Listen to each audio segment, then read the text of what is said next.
It began with something so ordinary it was almost invisible, an old man sitting quietly on a park bench. But what unfolded next would rattle the heart of an entire city.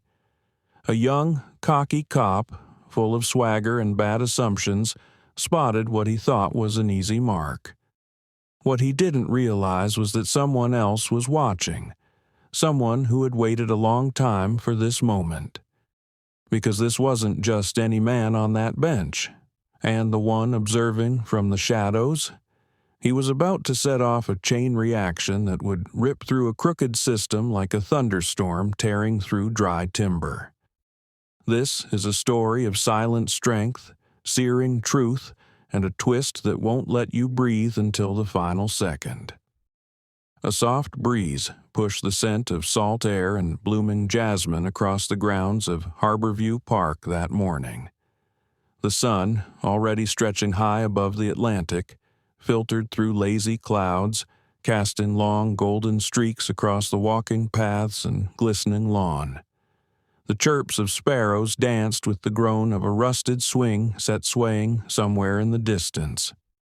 At the center of it all, on a bench that had grown old with the park itself, sat Henry Mason. 79, though some days it felt like 90. But there was grace in him, an old-school dignity that didn't need to announce itself. His skin, rich with decades of sun and story, caught the morning light like bronze. His gray hair was neatly combed, his khakis pressed, and the starch in his white shirt hinted at a private standard the world no longer demanded. In his weathered hands, he cupped a steaming coffee, paper cup and all, occasionally flicking bits of biscuit to a few persistent pigeons that gathered around his leather loafers. Beside him, resting like an old friend, sat a worn leather satchel. It bulged not with clutter, but with history. Faded letters, deeds, photos, scraps of memory Henry was on his way to donate to the Savannah Civil Rights Archive. They were pieces of a life spent pushing against walls most folks pretend don't exist. He remembered every protest, every bruise, every hard-won inch of progress, and sitting here, on ground where he once stood shouting for justice in his youth, gave him a kind of quiet peace that defied description. This wasn't just a park, it was sacred ground. He sipped the coffee slowly and unfolded a creased copy of the Savannah Herald, his fingers stiff but steady as he flattened the paper. He didn't need the headlines to tell him the world hadn't changed much, not really, but he read them anyway, out of habit, out of hope. A few early runners passed by, offering nods and polite smiles. Some regulars lifted a hand in casual salute. Henry replied with a small nod of his own, a quiet gesture of mutual respect that said more than words ever could. But not everyone in Harborview that morning was looking for serenity. Hidden among the shade near a line of swings, a figure sat watching. Hood up, jeans faded, sneakers worn. He blended right in. A baseball cap pulled low shadowed most of his face, and no one gave him a second glance. He looked like any other loner, just passing time in the sun. But his eyes told a different story. Focused, calculating. He wasn't admiring the scenery. He was watching Henry. Unaware of the stare burning into him, Henry turned another page, this one about zoning proposals across the county. He shook his head and clicked his tongue. Paperwork dressed up as progress. Just as he reached again for his coffee, a low-engine growl broke through the morning hum. A Savannah PD cruiser, polished and smug, rolled to a halt near the iron gates. From the driver's seat stepped Officer Chase Reddick, tall, squared shoulders, sharp blue uniform. A recent transfer from the hills of northern Georgia, Reddick brought with him more than just a badge. He carried assumptions, and that morning the park would become his proving ground. Reddick scanned the park with a hardened gaze, his mouth curled ever so slightly into a smirk. This wasn't a friendly patrol. His hand drifted casually to his utility belt, fingers brushing the holster. Not out of need, but out of habit. Out of power. Chase's fingers tapped rhythmically against the side of his holster, his eyes narrowing as they zeroed in on Henry, a solitary older black man sitting peacefully in the middle of a well-groomed, predominantly white neighborhood park.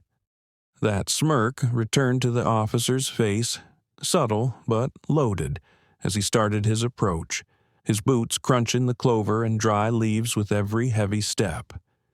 Henry saw him coming. He calmly folded his newspaper, laid it beside him on the bench, and straightened his spine. He'd seen that walk before, had seen it long before cell phones recorded everything, long before people needed evidence to believe a man's story. He drew a breath, slow and deep, telling himself maybe, just maybe, this was nothing. Maybe the world had changed more than he gave it credit for, but deep down, Henry knew better. Across the lawn, the man in the hoodie shifted, body tense now, eyes darting between the officer and the bench, jaw clenched tight with unspoken concern. Meanwhile, the rest of Harborview Park stayed blissfully unaware. A jogger passed by with earbuds locked in. A father pushed his daughter higher on the swing set, both of them laughing, lost in their own joy. Two old friends bickered playfully over a chess move under a nearby gazebo. Life rolled on, blind to the storm brewing in its center. Chase stopped just short of the bench, casting a long, sharp shadow across Henry's lap. "Mornin'," he said, voice crisp but hollow of warmth.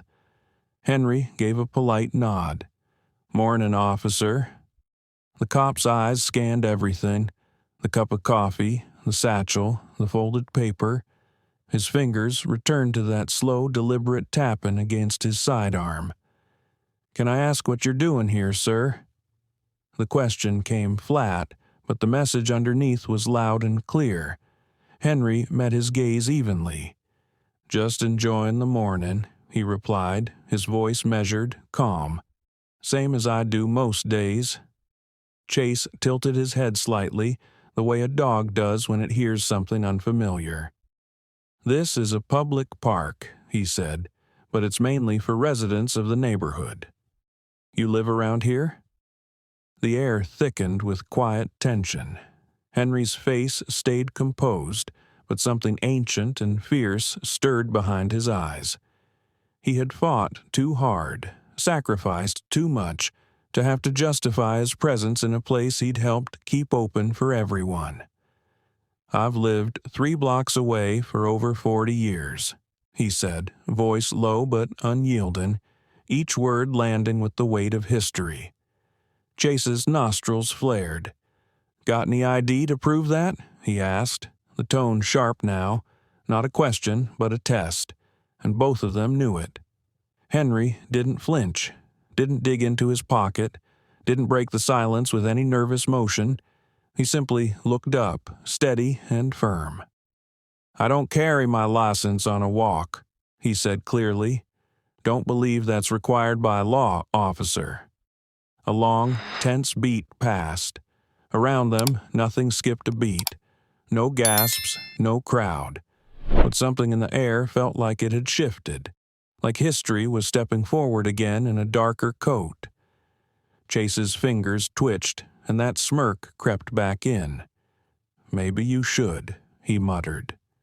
Across the lawn, the hooded man rose to his feet, slow and careful, noticed only by the birds scattering nearby.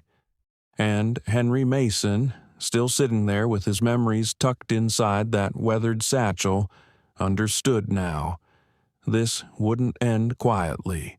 Somewhere deep in the bones that had marched and stood tall through the worst of it, he braced for the fight he thought he'd left behind decades ago.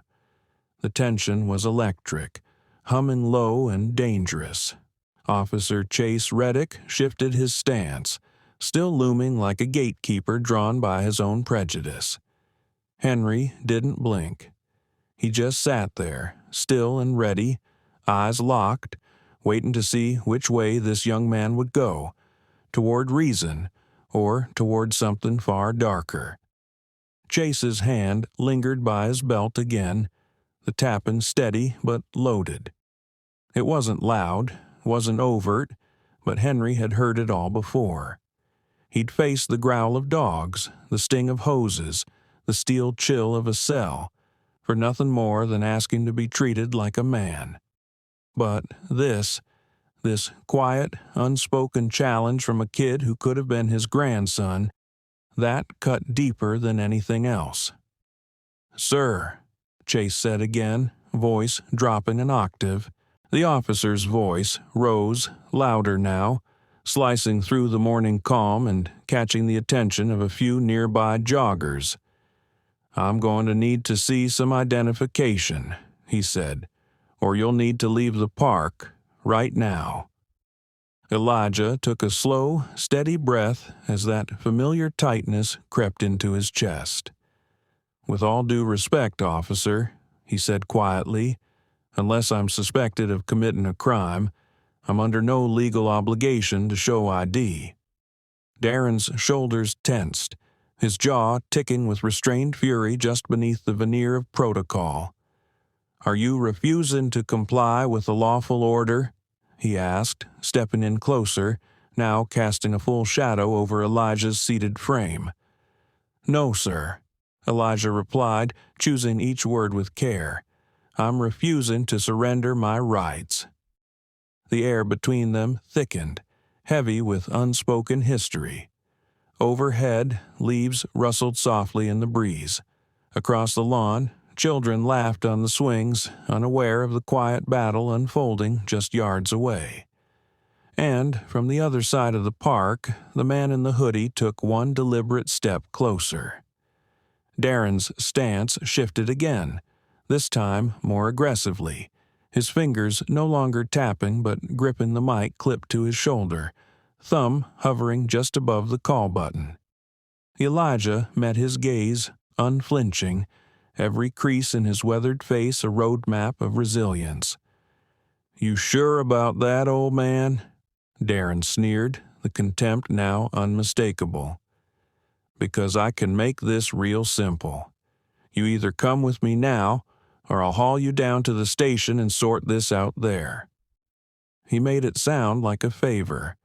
Elijah didn't flinch. He leaned forward slowly, planting both hands atop the worn handle of his wooden cane. His voice, though quiet, struck like flint on stone. "I helped build this park," he said, locking eyes with the officer. "I fought for the right to sit on this bench, on this soil, without being treated like a suspect. I will not be bullied off it today." The words hung between them, immovable and heavy. Darren faltered, his composure cracking for a flicker of a second. Maybe he saw it then, that Elijah Brooks was not someone to be dismissed or intimidated. Maybe he felt the eyes starting to gather. Joggers had slowed. Dog walkers had stopped just far enough to claim plausible distance. And phones, discreet at first, were now openly recording. But pride and fear are a volatile mix. Darren stepped forward again, closer than before, invading Elijah's space completely. His hand slipped from the mic to the steel cuffs clipped at his side. "You're under investigation for trespassing and loitering," he barked. "Stand up." Elijah didn't budge. "I said," Darren snapped, louder, his voice cracking at the edges, "stand up." With aching defiance, Elijah pressed the cane into the grass and rose. His knees popped from the strain, but his back stayed straight, his eyes locked on Darren's. "This isn't about park rules," he said, quiet but resolute. "It's about what you think you see when you look at me." And before Darren could unleash a response, another voice cut in, sharp, commanding, and unexpected. "Officer, That's enough." Darren's head whipped around, eyes landing on the man in the hoodie now standing just a few feet away, face half-shadowed beneath the cap's brim. His voice was calm, but it carried the kind of weight that made men like Darren pause. "This is official police business, sir," Darren said, already bristling. "Keep moving." But the man didn't move. If anything, he rooted deeper into the ground, hands out, palms visible. "I said move along," Darren barked again, this time with less conviction. "No," the man said evenly. "I think I'll stay right here." The shift was palpable. The crowd no longer pretended not to watch. A woman jogging nearby slowed to a stop, phone raised. A man walking a golden retriever stepped squarely onto the path, no longer pretending to be just a passerby. Darren turned back toward Elijah, cheeks flushed, tension spilling over. Elijah stood his ground, not struggling, but holding his position with quiet defiance. The officer's grip on his arm tightened, enough to make his intentions clear. "You're resisting," the officer muttered under his breath. "I'm standing," Elijah replied, his voice steady. "There's nothing unlawful about standing." A tense silence followed, the crowd around them tightening. The man in the hoodie, calm as ever, took a measured step closer. "You're making a mistake," he warned. Darren shot him a look that could have frozen water. "Who the hell are you?" The man's lips twitched into something between a smirk and a warning. "Someone you're going to wish you hadn't ignored," he replied. For the first time, a flicker of something crossed Darren's face. Uncertainty, maybe doubt, but it quickly passed, drowned by the rush of blood and the need not to lose face. With a sharp tug, he yanked Elijah's arm higher. "You're coming with me." Elijah winced as a jolt of pain shot through his shoulder. His cane clattered to the ground, forgotten. The man in the hoodie reached into his pocket, slow enough not to be a threat, but enough to make every muscle in Darren's body tense. When his hand emerged, it wasn't holding a weapon. It was a badge. A small leather wallet flipped open to reveal the shining seal of the United States Department of Justice.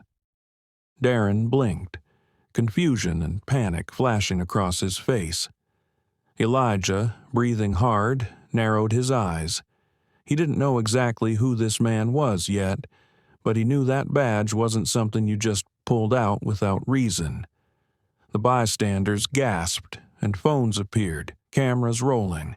The man's voice, low and steel-coated, cut through the growing tension. "Release him, now." And just like that, the entire dynamic shifted. In an instant, everything froze. The park, the birds, even the joggers seemed to stop. The warm breeze that had stirred the leaves seconds before hung motionless in the air. Officer Darren Cole stood rigid, still clutching Elijah's arm, but now his posture was stiff with uncertainty. His mind raced to process the situation, trying to figure out how a simple loitering call had spun so far out of control. The badge gleamed in the sunlight. It wasn't just any badge. It was a high-level Department of Justice seal. The man holding it wasn't yelling. He didn't need to. His calm was more dangerous than any shout could ever be. Darren's instincts screamed at him to assert his authority, to bark orders and take control. But something about the way this man stood, shoulders squared, expression composed, told him one wrong move could cost him everything. Slowly, Darren loosened his grip on Elijah's arm. Elijah staggered back a half step, his fingers trembling as he reached for his cane. He wasn't fragile. Life had made sure of that, but the stress, the public humiliation, and the tightness in his chest were beginning to take their toll. The man from the Justice Department stepped forward, his quiet authority carrying across the now quiet crowd. "Are you injured, sir?" Elijah steadied himself with a deep breath, lifting his chin. "I'll live," he replied, though his heart was pounding so hard he could feel it in his fingertips. The man nodded slightly, then turned to Darren, his tone sharpening. "Officer, you are relieved of this interaction immediately." Darren opened his mouth to protest, but the man cut him off with a single raised finger. It was a subtle gesture, but one Darren obeyed without thinking.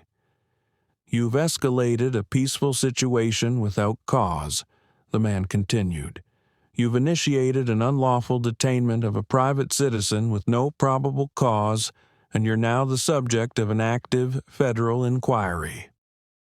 Darren's face drained of color. The distant wail of sirens echoed in the background. Backup was coming, but not for Elijah, not for Darren.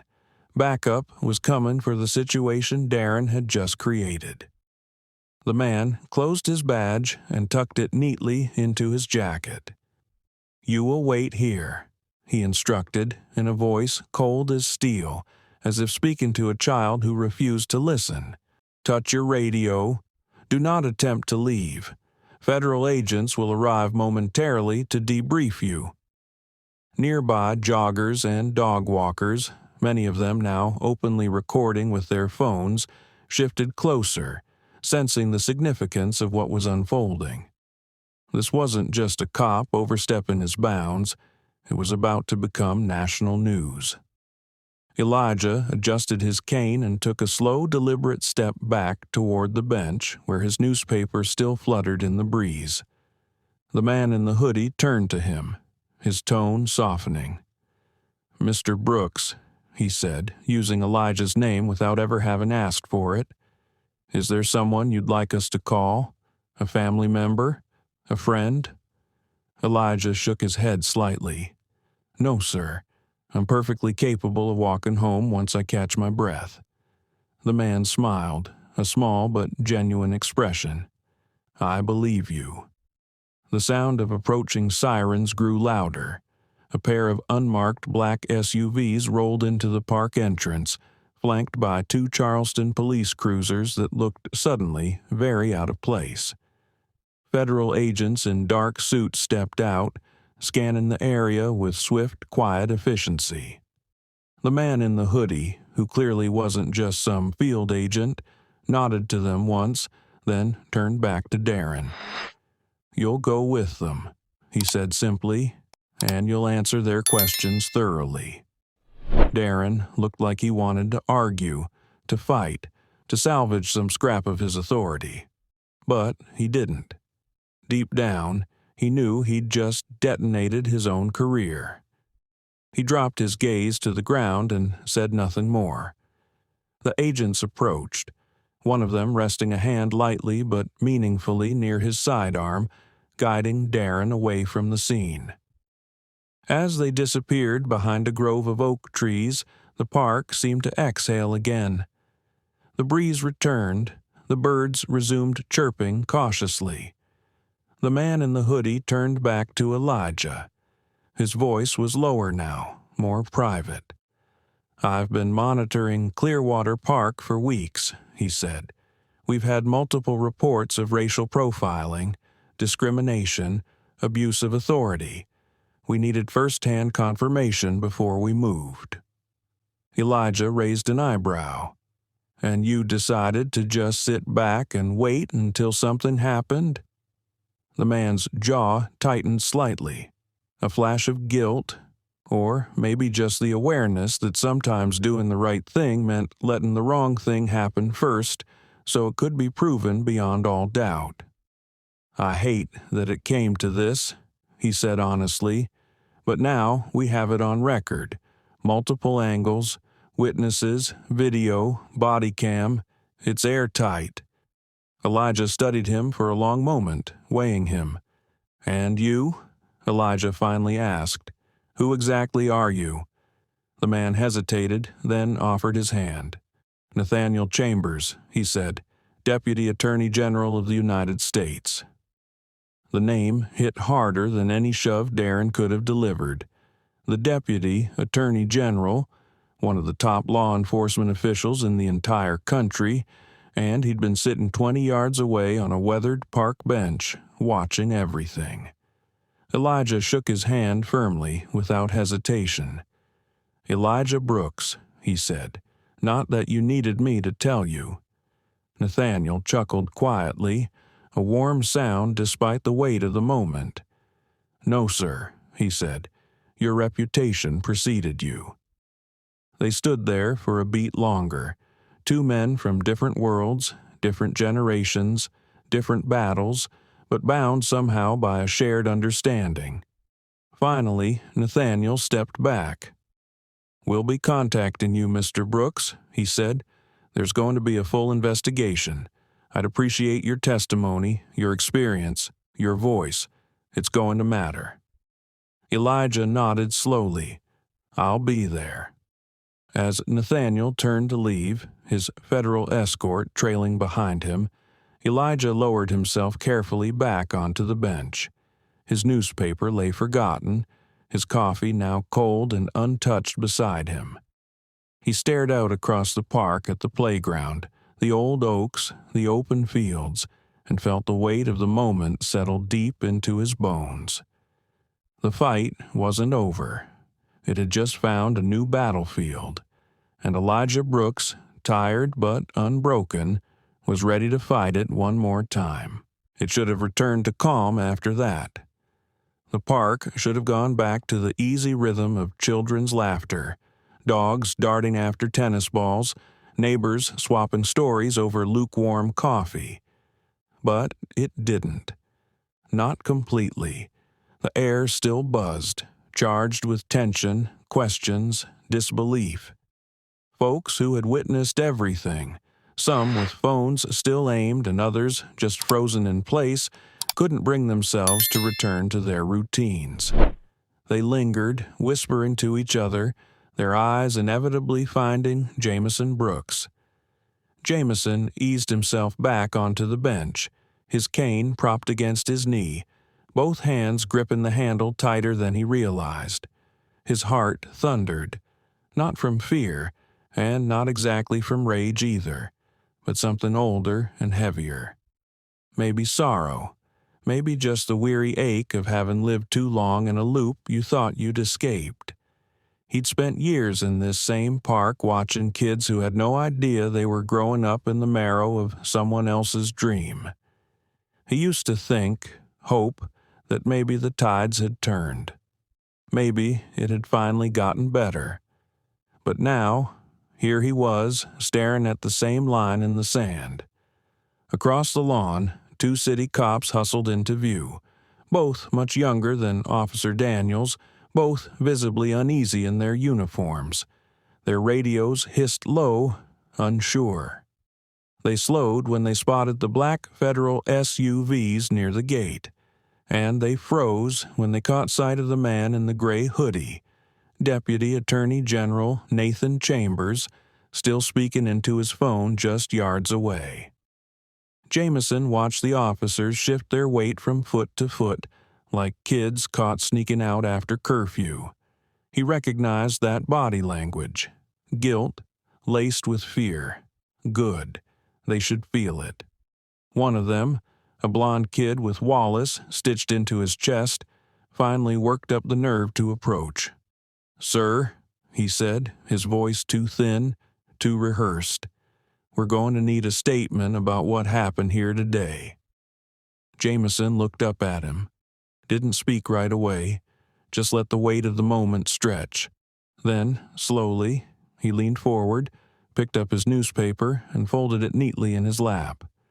"No, son," he said, his voice worn but steady. "You won't." Wallace blinked, flustered. "But, you need to wait," Jameson cut in, his gaze sharp as a scalpel. "The people you should be talking to are already here, and they outrank you by a country mile." Wallace, flushed crimson, nodded and backed away without another word. Jameson didn't watch him retreat. His eyes had shifted to a woman across the path, cradling a toddler close to her chest. Her face was a quiet storm. Worry, anger, gratitude all colliding at once. She met Jameson's gaze and gave a subtle nod, small but fierce. He dipped his chin in reply. The crowd had thickened. Not rowdy, not disruptive, just present. Witnesses to something that usually stayed buried behind doors and policy. Nathaniel finished his call and strolled back, moving through the bystanders like they weren't even in his way.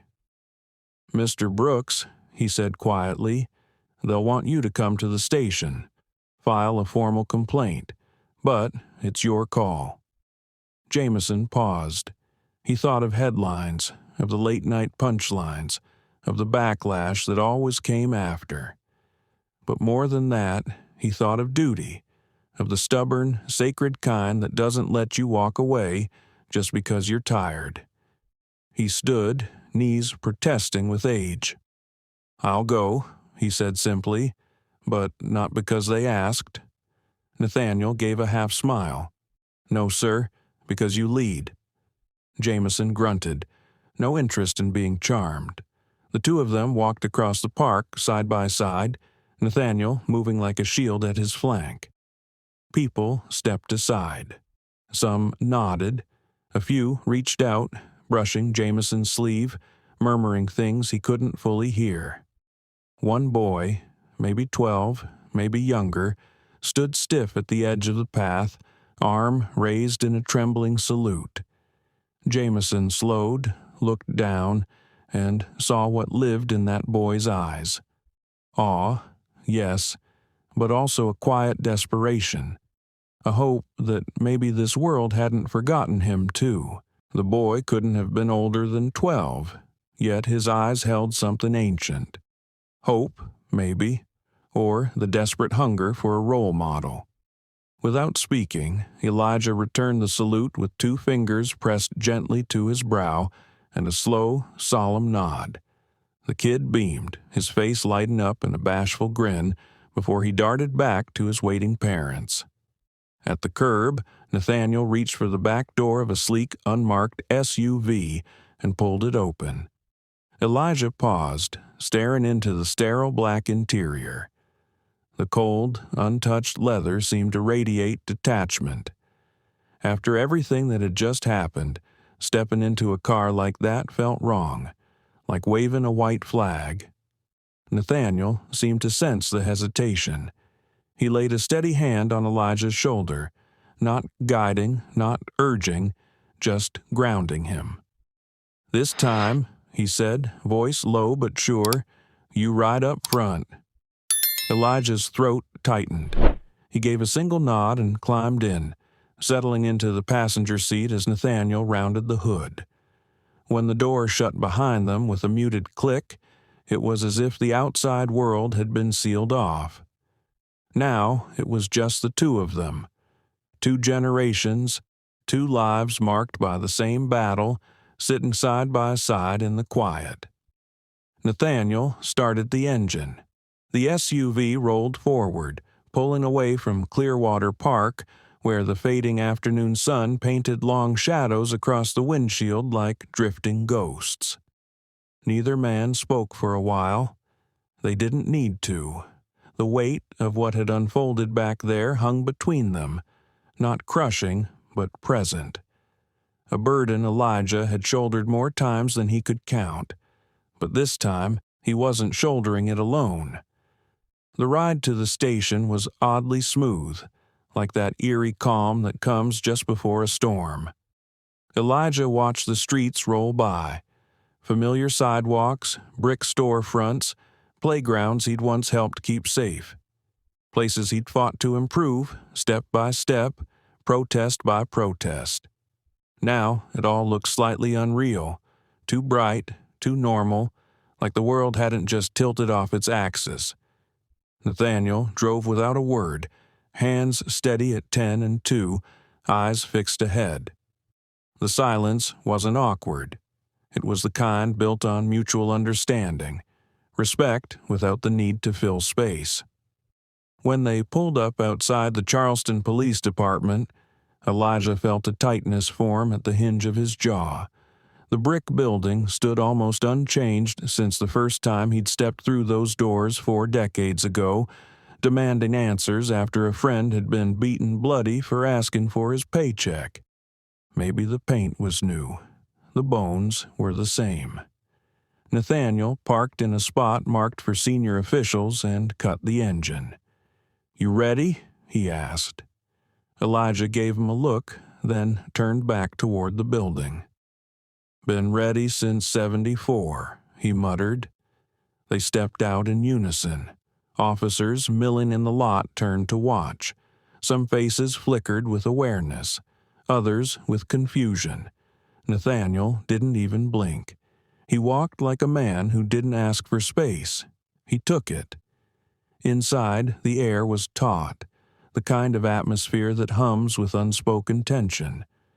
A sergeant behind the front desk stiffened as they approached, his eyes ping-ponging between Elijah and Nathaniel. Nathaniel held up his badge with crisp precision. "Deputy Attorney General Chambers," he announced. "This is Mr. Elijah Brooks.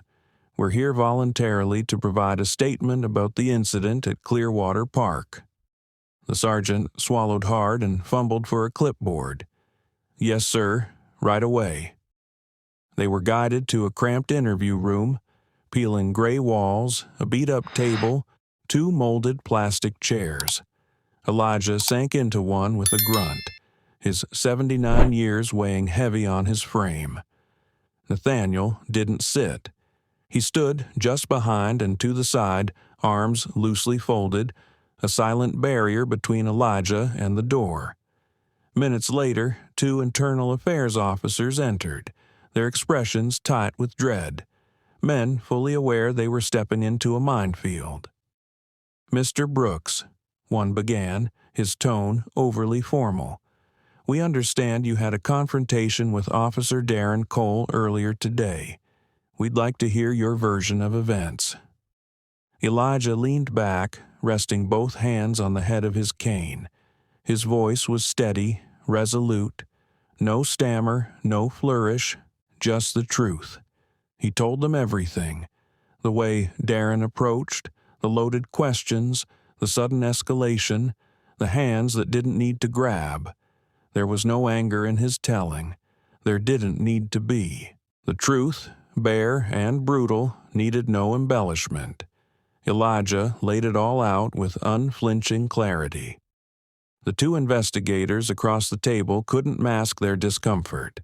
Their pens moved in anxious fits, eyes flicking between each other like they knew this wasn't the kind of report that could be buried in a drawer. This was something else, something combustible. When Elijah finally fell silent, the room held its breath for a second too long. "Thank you, Mr. Brooks," one investigator managed, his tone clipped with tension. "We'll need to review the body cam footage and the bystander videos submitted." Nathaniel's jaw set slightly, his voice cutting in before the man could blink. "Review it carefully," he said, his tone ice.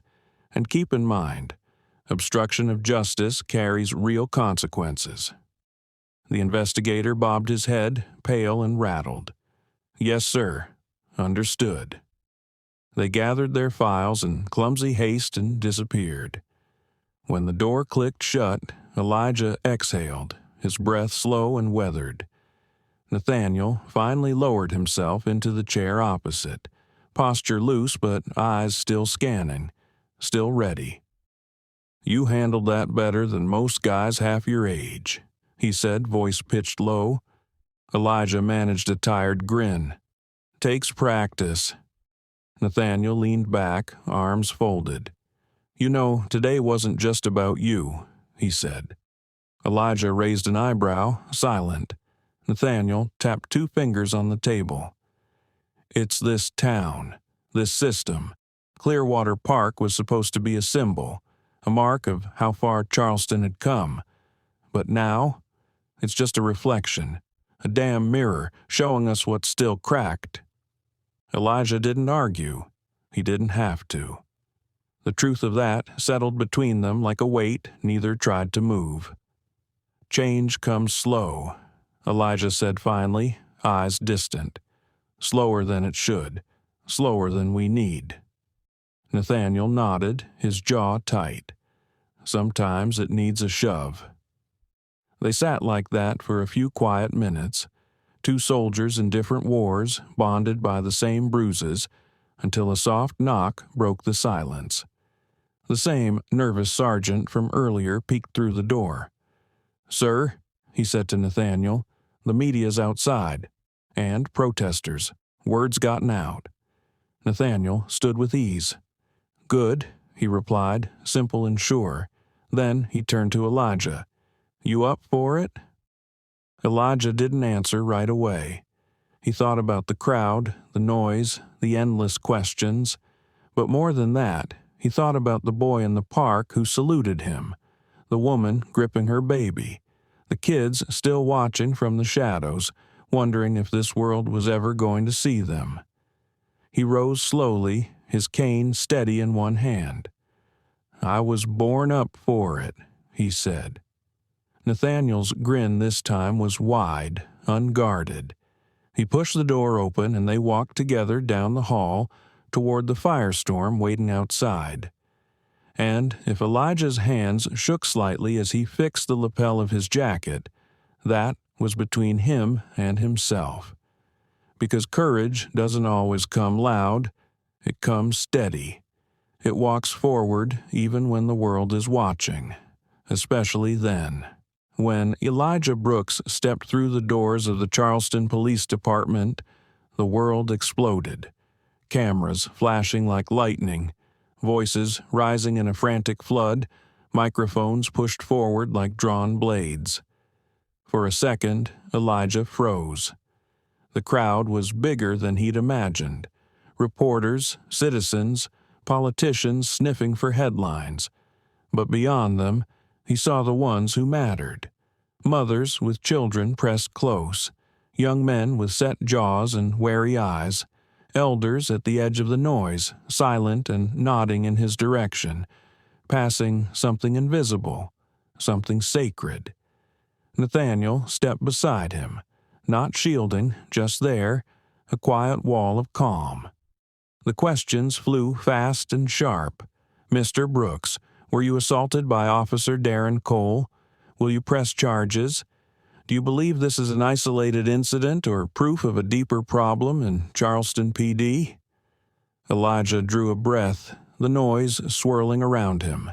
And then, with all the quiet power of a man who's seen too much and still refuses to sit down, he began to speak. He raised his hand, not to shoo them away, but to ask for quiet. And somehow the crowd obeyed. The man with the cane, standing tall despite the years and the pain, held the moment like a commander addressing his troops. He didn't need a microphone or a speechwriter. He just spoke. "This morning, I sat on a bench," he said, his voice carrying clear and calm over the gathered crowd. "Same as I do every day. I drank my coffee, fed the birds, read the paper." He let those simple words sit unadorned. "And for that, I was treated like a suspect, judged not for what I did, but for how I looked, for who they thought I must be." A ripple moved through the crowd, murmurs, heads nodding, a few hands balling into fists. But Elijah wasn't done. "This isn't just about me," he said, voice firm now. "This isn't about one man or one badge. It's about a system that lets fear replace respect, that raises suspicion before understanding." He steadied himself with the cane, grounding his words. "I'm not here to settle scores. I'm here to demand something better, for the kids who deserve to sit in peace, and for the elders who've earned a place in the sun without being cast back into the shadows." The applause started soft, hesitant, then grew. A groundswell of support swelled around him, not just for him, but for what he stood for. Elijah didn't soak it in. He'd seen too many moments like this get swept away in the next day's headlines. When it quieted, a young reporter stepped forward, barely older than a college grad. His voice shook as he asked, "Mr. Brooks, do you still believe change is possible?" Elijah looked at him for a long second, then offered a tired smile. "Change isn't about belief," he said. "It's about effort. You work for it, whether you think it'll come or not." Then he turned, away from the noise, away from the flashbulbs, down the courthouse steps with Nathaniel beside him, silent, steady, like a second spine. Inside, where the press couldn't reach, the real reckoning had just begun. Officer Darren Cole sat in a windowless room, his fingers laced tightly together, sweat trickling down his face. Two federal agents sat across the table, expressionless. Between them, a laptop glowed with a still frame. Cole's hand wrapped around Elijah's arm, the older man's face twisted in pain. One agent tapped the space bar. The video played. The words were crisp, brutal. "Move along, old man. Show ID or get out. You're under arrest." Each sentence landed like a blow. Each second dragged Darren deeper into the grave he'd dug with his own authority. "This isn't just about roughing someone up," one agent said calmly. "This is civil rights, abuse of authority, violation of federal law." Darren opened his mouth, maybe to argue, maybe to beg, but nothing came out. He was cooked, and he knew it. Down the hall, Nathaniel walked Elijah into a quieter wing of the station, away from the whirlwind outside. "This won't end with Darren Cole," he said quietly. Elijah turned to him, curious. Nathaniel slipped a file from beneath his arm and handed it over. Inside, a stack of complaints, years' worth, profiling, excessive force, intimidation, all ignored, buried. "This isn't one rotten cop," Nathaniel said grimly. "It's a whole poisoned orchard." Elijah snapped the folder shut. "And now?" he asked. Nathaniel's eyes burned cold. "Now we clean house." That afternoon, Charleston's mayor stood stiffly at a press conference, flanked by law enforcement brass who looked anywhere but the cameras. With a carefully neutral tone, she announced that Clearwater Park was now under federal review. Officer Darren Cole had been suspended indefinitely without pay, and a sweeping internal audit had begun. The tide had shifted. The story had just begun. The department was immediately placed under scrutiny, and a newly formed oversight committee, composed of community leaders, civil rights advocates, and federal monitors, was assembled to keep tabs on local law enforcement moving forward.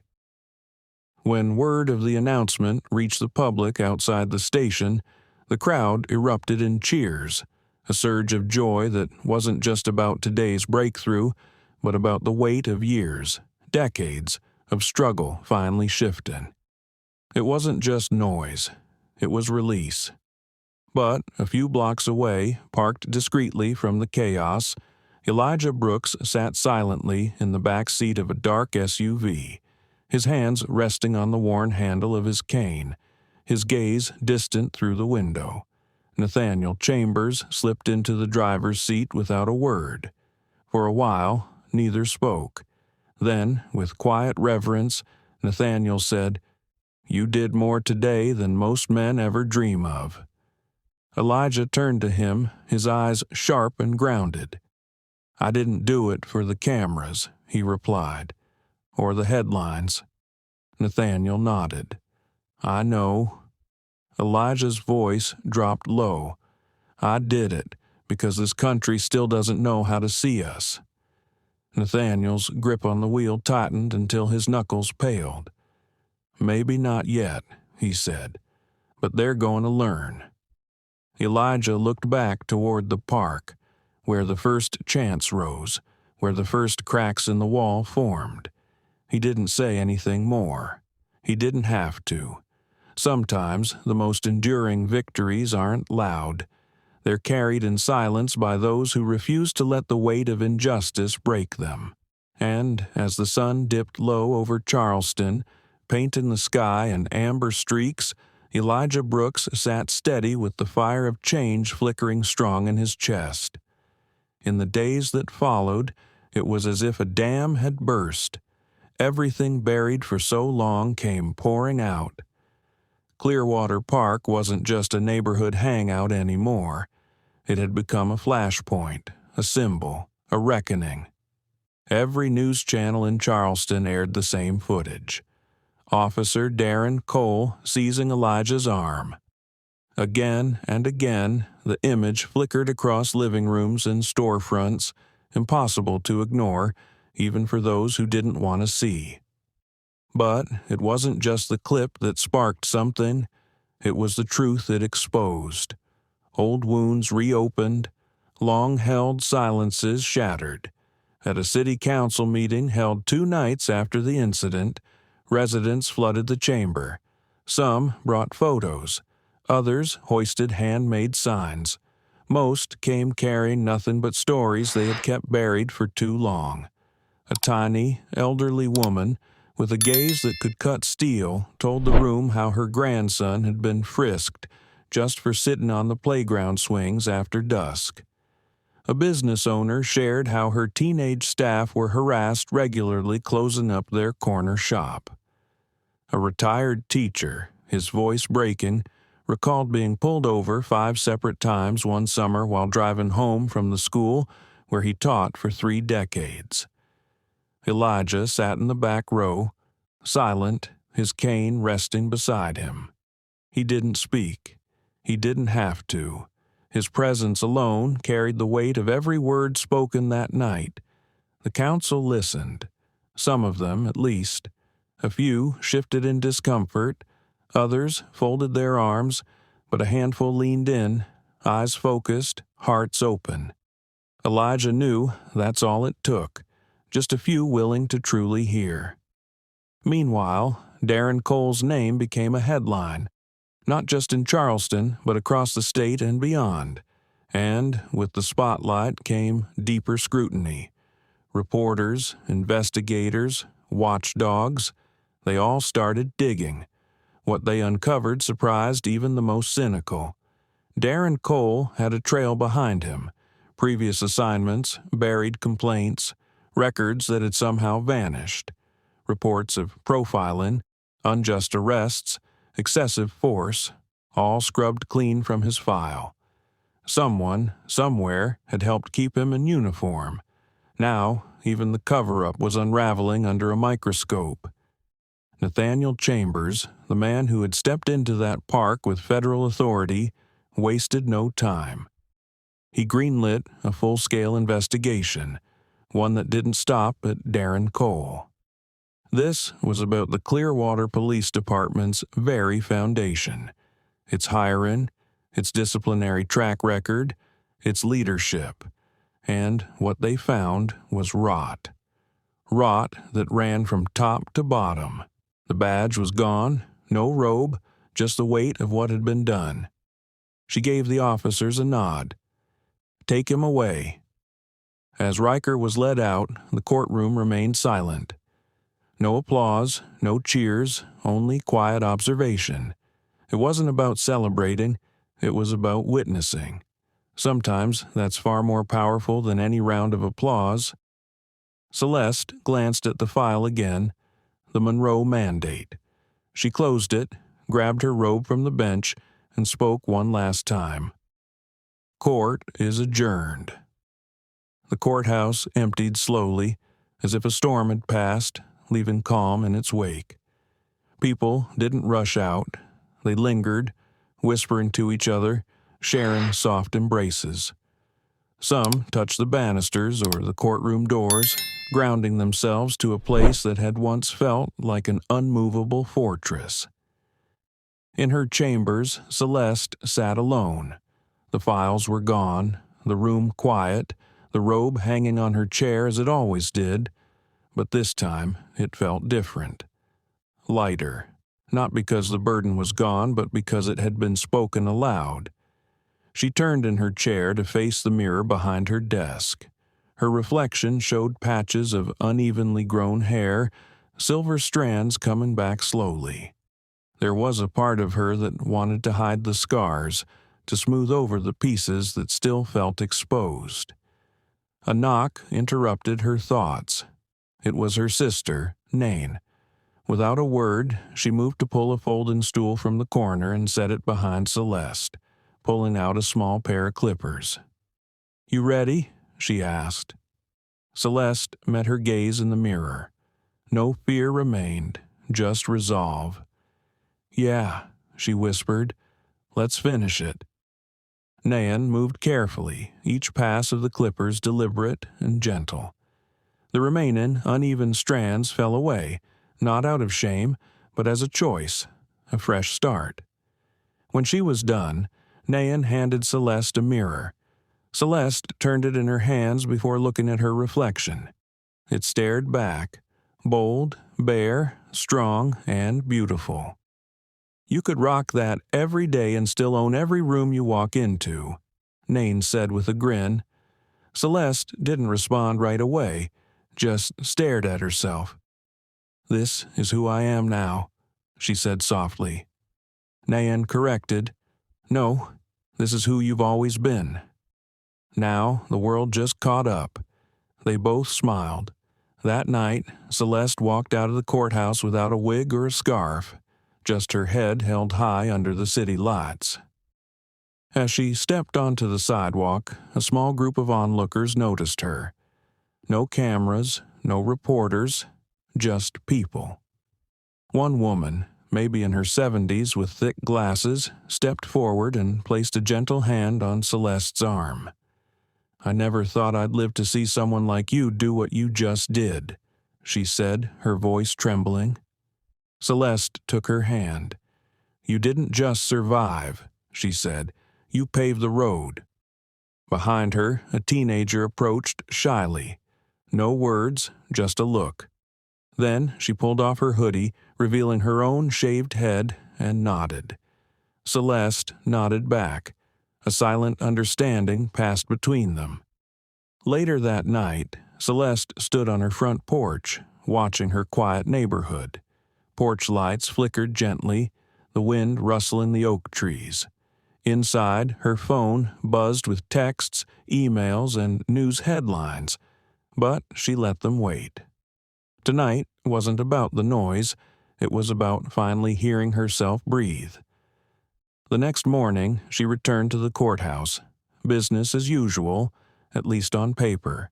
But people noticed. The robes stayed off longer than usual. The stares lingered, but now they were different. Not in confusion, not in dismissal, but in recognition. When she stepped into the judge's elevator, the janitor nodded with a small fist to his chest, a quiet gesture of pride. One of the younger security officers gave her a subtle thumbs up, quickly looking away and blushing. And when she entered the courtroom for a new hearing, just a routine civil dispute, the entire room stood before the clerk even announced her. That had never happened before. She nodded once and sat. The law didn't stop. There were more cases, more motions, more files, but something fundamental had shifted, had survived worse, and wasn't about to back down now. With a firmer grip on his cane and his jaw set with resolve, Elijah knew the real fight was just beginning. This time with the whole nation watching, and he wasn't going to let them look away. In the weeks that followed, it felt like the entire city of Fairmont held its breath. Tension crackled in the air. On street corners, in diners, inside city council chambers suddenly packed with folks who used to shrug off politics. There was a question unspoken, lingering in every gaze. Would this time really be different? Or was it just another chapter in a long book of false starts? Elijah wasn't about to leave that answer to chance. Each morning, he made his way through Elmwood Park, Kane tapping the same path he'd walked for years. The bench where it all began was still there, dented and scuffed from where his cane once hit the pavement. And, day after day, he sat down and listened. To young organizers, to anxious parents, to fellow elders with stories of their own, even to a handful of shaken officers unsure how to right a ship they'd only just realized was sinking. Elijah didn't sugarcoat the truth. "No one man's gonna fix this," he'd say. "Not me, not Agent Monroe, not the mayor. It's all of us together, and it's gonna take time." Still, even he was surprised by how fast things started moving. True to his word, Nathaniel Monroe had pulled federal strings tight. Oversight agents flooded into Fairmont, tearing through old complaint files, reviewing outdated training manuals, grilling officers under oath, every corner of the department exposed. One humid afternoon, Elijah was holding a talk under a shady pine tree with a group of teens barely out of high school when his phone buzzed. "You'll want to turn on a TV," Nathaniel said on the line. Elijah didn't ask why. He just shuffled into the rec center, where staff had already turned the big flat screen to the news. The headline hit like a hammer: "Federal charges filed against Fairmont police brass." The anchor's voice cracked as she listed the accusations: obstruction of justice, civil rights abuse, falsifying reports. The chief of police, 3 captains, 6 senior officers, all indicted. The room erupted. Kids shouted, elders cried, strangers hugged. Elijah just sat still, gripping his cane like a lifeline, blinking back the hot sting building behind his eyes. He wasn't foolish. Charges weren't convictions, and justice was a long road. But this was the start of something. That night, protest chants gave way to dancing and music, not just in Fairmont, but across the state. For the first time in years, people weren't just marching against something, they were marching for something. And yet, beneath the celebration was an uneasy undercurrent. The backlash came quick. Social feeds flooded with venom. Anonymous notes showed up at Elijah's door. One morning, he found a plain white envelope on his welcome mat. No return address, just 5 words printed in blocky type: "You should have stayed silent." Elijah read it, folded it, and slipped it into a drawer before finishing his coffee. Fear was no stranger. What was new was that this time he wasn't staring it down alone. The next morning, Nathaniel called a meeting. Not just Elijah, but a full cross-section of Fairmont's conscience. Faith leaders, youth organizers, shop owners, activists, and a few gutsy cops who had stepped up when it counted. The town hall filled to the brim, shoulder to shoulder, a room brimming with hope, tension, and just enough courage to start turning the tide. Inspire and speak truth out loud. Because justice doesn't end in the courtroom. It begins with us, together, right now. As the morning sun spilled across Clearwater Park, now humming with life, Raymond Cole stepped toward the mic, pausing briefly to take in the crowd before him. Faces of every shade looked back, some old, some young, all gathered on picnic blankets under a shared sky, many of whom would have once crossed streets to avoid each other. Raymond's fingers curled around the podium, steadying himself. "I'm not standing here today as some kind of hero," he began, voice low but clear. "I'm just a man who got tired of watching the wrong things happen and decided to stop moving for a moment." The line pulled a warm chuckle from the audience, easing the weight in the air. "I sat down," he went on, his voice growing firmer, "because sitting was a right I was never supposed to beg for. Because dignity, it's not something you ask for, it's something you take, quietly, boldly." He rapped the podium once, letting the sound settle. "What happened to me here, in this park, it wasn't unique, wasn't rare, it was just finally witnessed. The silence that followed felt sacred. "And once you've seen," Raymond added, "you don't get to unsee. You don't get to pretend." A wave of nods rippled through the crowd, some brushing tears away. "Now, I'm not naive," he said, narrowing his gaze. "I know some folks are waiting for this fire to smolder out, for us to move on." He leaned in. "Well, we're not moving on. We're moving forward." Applause rose gradually, spreading until it thundered through the trees. Raymond let it ride, then closed simply.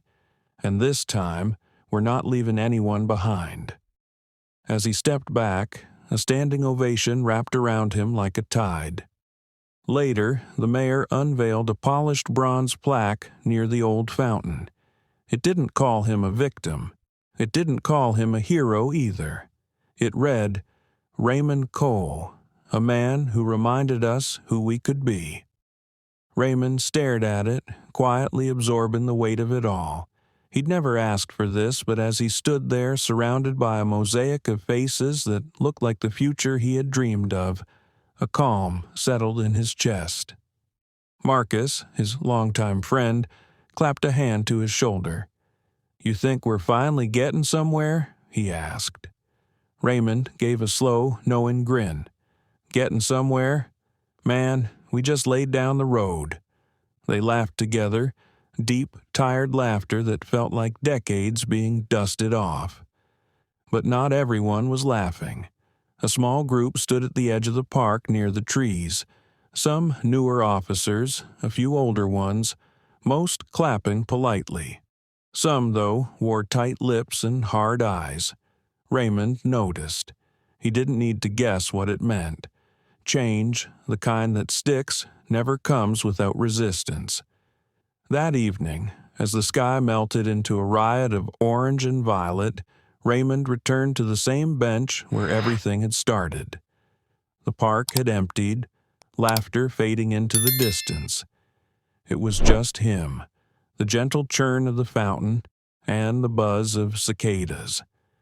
Marcus joined him eventually, handing over a paper cup of coffee. They sat for a while, shoulder to shoulder, watching the stars blink awake. "You know," Marcus said, "we're going to have to fight for every inch of this." Raymond nodded without looking. "I know. Been fighting for it my whole life." Marcus glanced sideways. "Doesn't it wear you down?" Raymond chuckled softly into his coffee. "Sure it does," he said, "but you don't stop planting seeds just 'cause you're tired."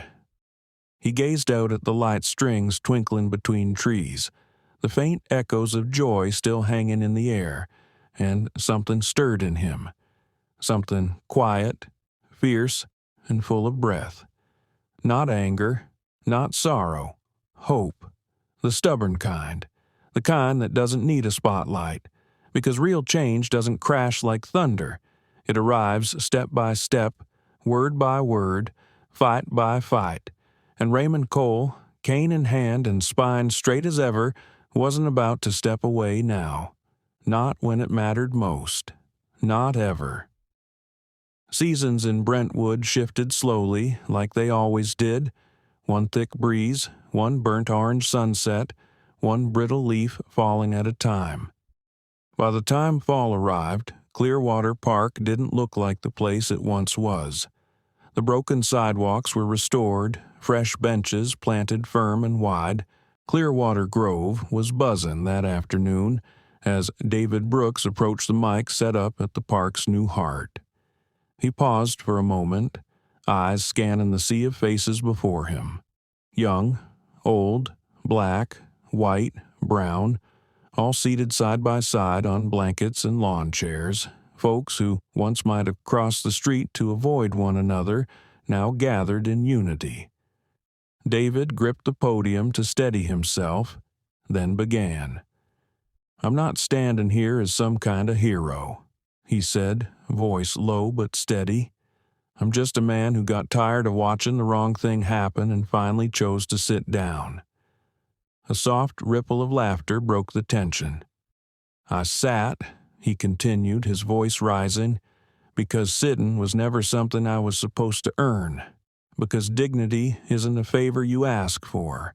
It's a truth you claim. Quietly, boldly. He tapped the podium once, making his point land. What happened to me here wasn't special, wasn't rare. It was just finally seen. The words hung in the humid air, heavy and undeniable. And once you see something, he said, you can't unsee it. You can't pretend anymore. People nodded. Some wiped their eyes.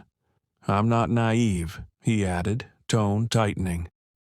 I know there are those hoping this fire will just burn out, that we'll get tired, that will fade away. He leaned in, scanning the faces before him. We're not fading. We're moving forward. The applause came gradually, first one, then another, until it rolled through the park like distant thunder. David let it swell before finishing, simple and sure. And this time, we're not leaving anyone behind. As he stepped away from the microphone, the crowd rose in a standing ovation. Later, the mayor unveiled a new plaque by the fountain. It bore David's name, but didn't label him a victim or a hero. It simply read, David Brooks, a man who reminded us who we could be. He stood before it for a long moment, not because he wanted to, but because he understood why it mattered. This wasn't about him anymore. It never really had been.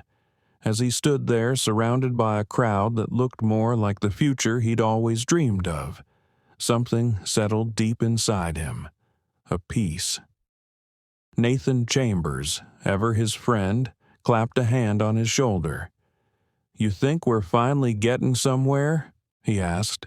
David gave a soft, knowing smile. Getting somewhere? He said. Son, we just laid the road. They both laughed, full and unburdened, like letting go of years of weight. But not everyone was laughing. Off, near the tree line, stood a cluster of officers. Some new, some familiar. Most clapped politely, some didn't. David saw them. The tight jaws, the narrowed stares. He knew what that meant. Real change always brings resistance. That evening, as the sky burned gold and purple, David returned to the old bench, the one where everything had started. The park had emptied.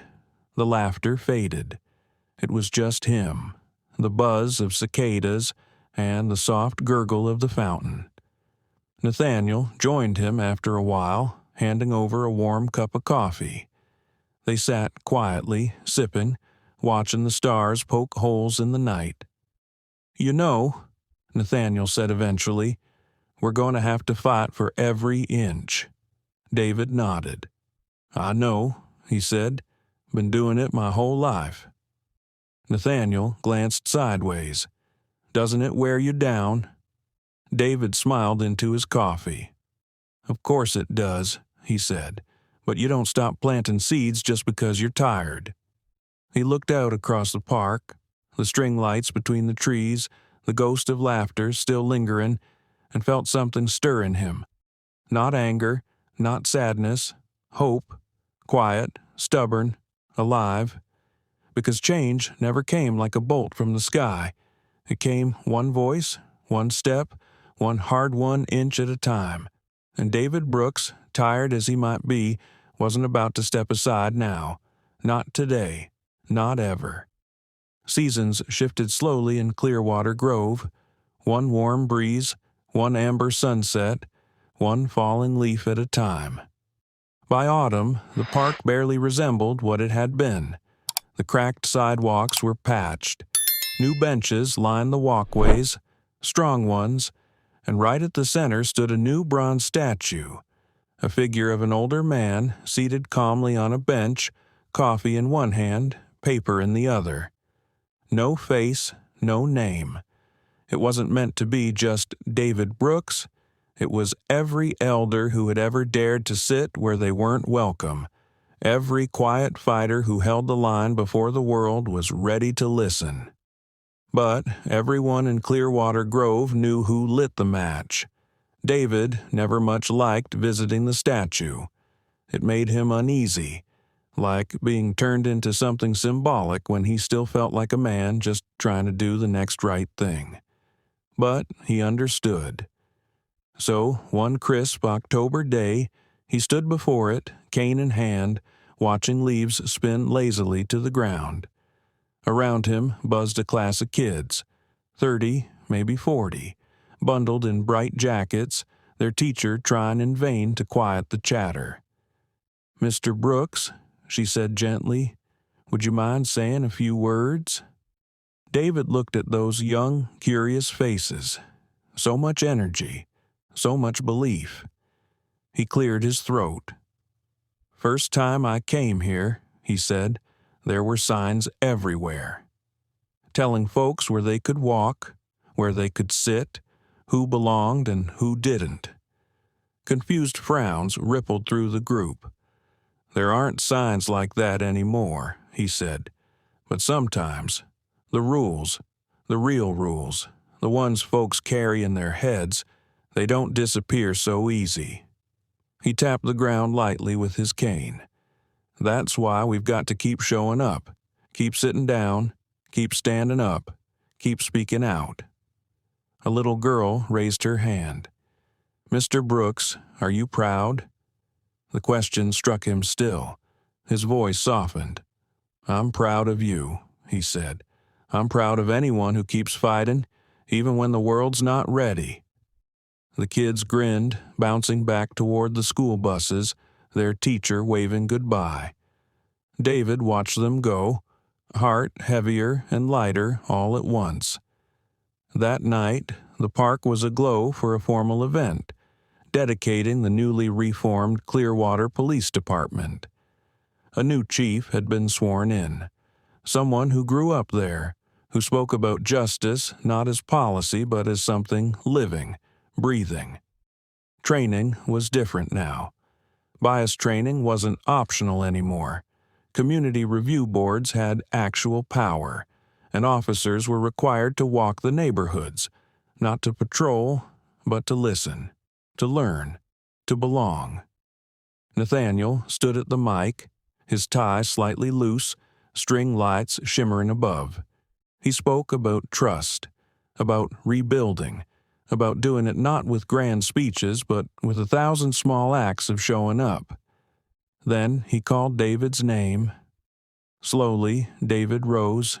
Each step was careful now. The years had caught up with him, but he didn't care. When he reached the front, he waited, looked out over the crowd, faces everywhere, some familiar, some wary, some still unsure. But they were all there, together. "I want you to look around," he said, voice a little rough but firm. "Look at who's next to you." People shifted, glanced sideways. "Some of you marched," he said. "Some of you stayed home. Some of you doubted. Some of you fought. Some of you just prayed it would all go away." A ripple of discomfort passed through. "But here we are, together." He leaned gently on his cane, and the night held its breath. "Justice isn't a destination," Elijah said, his voice steady. "It's a journey, a hard, messy, beautiful journey." He gave a faint smile, adding, "And the thing about a journey is, you got to keep walking, even when you're tired, even when you're scared, even when it feels like you're the only one moving forward." The crowd was silent now, hanging on every word. "I don't know what tomorrow holds," Elijah continued, his voice gaining strength. "But I know this. We can't unsee what we've seen. We can't unknow what we've learned, and we sure as hell can't pretend it's somebody else's problem anymore." He stepped away from the microphone, and the applause wasn't loud or wild. It was steady, enduring, like the beat of a heart echoing into the night. After the ceremony, Elijah wandered the park alone, as he had done many mornings before all of this began. He sat on the same old bench, the sound of the fountain bubbling nearby, the cool night air brushing against his face. And for the first time in a long while, he allowed himself to believe. Maybe, just maybe, the seeds he had spent his life planting were finally starting to grow. He knew there would be more battles ahead, more setbacks, more disappointment. But for the first time, he also knew he wouldn't be fighting alone anymore. Nathaniel found him there, 2 cups of coffee in hand. Without a word, he handed one to Elijah, then sat beside him. They sipped in silence, watching the stars blink into existence above the oak trees. Finally, Nathaniel spoke, his voice low. "You know," he said, "I don't think they realize it yet." Elijah raised an eyebrow. "Realize what?" Nathaniel smiled. "That you didn't just change the park. You changed the whole damn city." Elijah chuckled softly, shaking his head. "I didn't change it," he said. "They did." Nathaniel lifted his cup in a small salute, "because you made them believe they could." They clinked their cups together lightly, a quiet toast. And under the stubborn, burning stars of Clearwater Park, Elijah Brooks smiled. Not because the work was finished, but because, for the first time in his long life, he knew it never really would be. And that was okay. Because now, finally, he wasn't carrying the hope alone. He had an entire city lifting it with him, one step, one voice, one new day at a time. Sometimes it's easy to think the world has moved on, that the fights we once waged are behind us. But stories like Elijah Brooks remind us that the journey toward justice never ends. It just changes form. The real lesson isn't just about standing up when someone wrongs you. It's about sitting down and staying steady, even when the world tells you to move. It's about knowing that real change is slow, uncomfortable, and often invisible at first, but it's possible. And sometimes all it takes is one voice, one quiet act of courage to light a fire that spreads far beyond what we can imagine. For those of us who have lived long enough to see cycles repeat, it's a reminder that our work is never wasted. Every stand we take, every bridge we build leaves a mark. For our children, for our grandchildren, for the world they will inherit. So, if this story touched your heart, if it reminded you of the strength you still carry, or of the power of community standing together against injustice, please take a moment to like this video, share it with someone who needs a little hope today, and subscribe to the channel so you don't miss more stories that celebrate resilience, dignity, and the quiet, unstoppable force of everyday heroes. Because together, we're not just telling stories, we're keeping the flame alive.